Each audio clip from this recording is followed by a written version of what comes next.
Let me read these verses. I'm going to read from 21 all the way to 31. But now, apart from the law, the righteousness of God has been made known, to which the law and the prophets testify. This righteousness is given through faith in Jesus Christ to all who believe.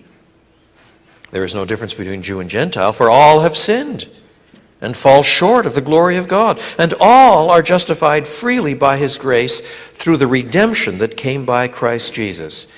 God presented Christ as our versions have propitiation, sacrifice of atonement, expiation. I'll come to that word, it's crucial. God presented Christ as a propitiation through the shedding of his blood to be received by faith. He did this to demonstrate his justice, because in his forbearance he had left the sin committed beforehand unpunished. He did it to demonstrate his justice at the present time, so as to be just and the one who justifies those who have faith in Jesus. Where then is boasting? It is excluded. Because of what law? The law that requires works? No, because of the law that requires faith. For we maintain that a person is justified by faith apart from observing the law. Is God the God of Jews only?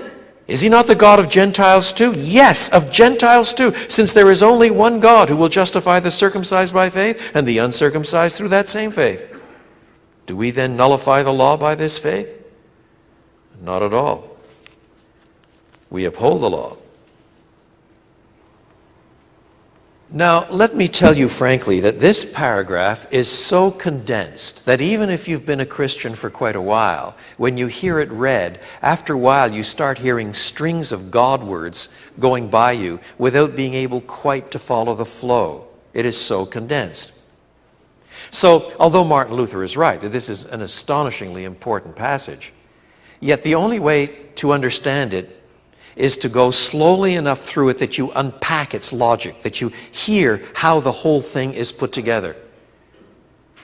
And I know no passage clearer on what the cross achieves in all of the Bible than this one, provided you take it slowly enough to unpack the flow of the argument. We are standing here from a biblical perspective on very holy ground. This is what Jesus did on the cross.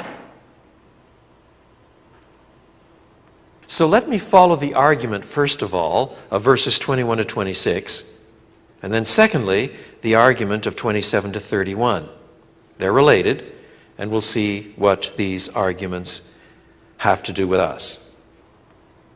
First of all, in 21 to 26,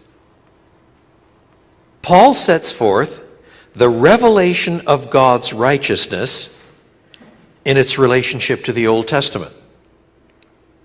He establishes the revelation of God's righteousness in its relationship to the Old Testament. Now, remember, he's just spent 2.5 chapters showing how much guilt there is, how much rebellion there is, how much idolatry, how much sin there is, and this in the face of God being a righteous God.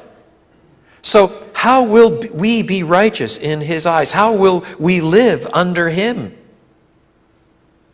And now, he says, verse 21, but now, he means now, at this point in the Bible storyline, at this point in redemptive history, now that Jesus has come, now, apart from the law, that is the law given by Moses, the law covenant under which the Hebrews, the Israelites, lived for 1.5 millennium, but now, apart from the law, the righteousness of God has been made known. That is to say, the righteousness of God, which transcends the ages, the very character of God, his perfect righteousness, it has now been disclosed, it has been made known, not in the framework of that old law covenant, with its sacrificial system and its structures and so on. It has been made known apart from that.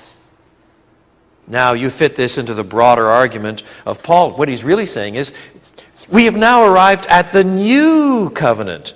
There was this old covenant. Now there is a new frame of reference, a new covenant that has arrived. He hasn't explained how it's grounded yet. He's merely stating the truth. He's stating the fact of what Christ has done. At this point in history, now that Jesus is here, The righteousness of God has been disclosed apart from that law covenant. But that doesn't mean it's cut off entirely from that law covenant, as if you had God doing it this way, and then bang, it stops, now we'll start something entirely different. He adds an interesting clause at the end of verse 21. But now, apart from the law, the righteousness of God has been made known, to which the law and the prophets testify. That is, he says, if you read the Old Testament carefully and reverently and listen well, you will see that that law covenant that Moses gave was actually anticipating what is coming now. After all, you had that sacrifice on Yom Kippur, the Day of Atonement, with the blood of bull and goat borne by the high priest into the most holy place in the tabernacle, do you recall? It pointed forward to the fact that there has to be a kind of sacrifice, a death that pays for sin in some sense before this holy God. It has pointed forward and is now here. And those laws that we call moral laws, you shall not murder, you shall not commit adultery. Don't you understand that they point forward too? For example, imagine, if you will, a final state of things, a new heaven and a new earth, perfect righteousness, resurrection existence, absolutely no sin or death or decay anywhere. Do you think there are going to be little signs posted here and there? You shall not commit murder. You shall not commit adultery. Well, it's probably pretty hard to commit murder and adultery if you're in resurrection bodies anyway, but quite apart from that, do you really think that those sorts of laws will be needed? If you say yes, then you have not conceived yet of perfection. If you say no, then you might ask, well, does that mean God's law has changed? Oh no, that misses the point entirely. Because ultimately, the law that says you shall not commit murder and the law that says you shall not commit adultery is anticipating a time when murder and adultery, hatred, and sheer selfish lust will all be gone. It's pointing to the perfect righteousness where people love one another. And murder is not simply forbidden. You don't need to forbid it. It's simply unthinkable, do you see? And so the law covenant, which set out its do's and don'ts and its sacrificial system and its structures for the nation and its covenant with the people, the Israelites, in many ways, these things pointed forward to what is now being introduced by Christ. Now, that has not yet been explained, how this has come about. Not in this book. But that's what Paul is saying.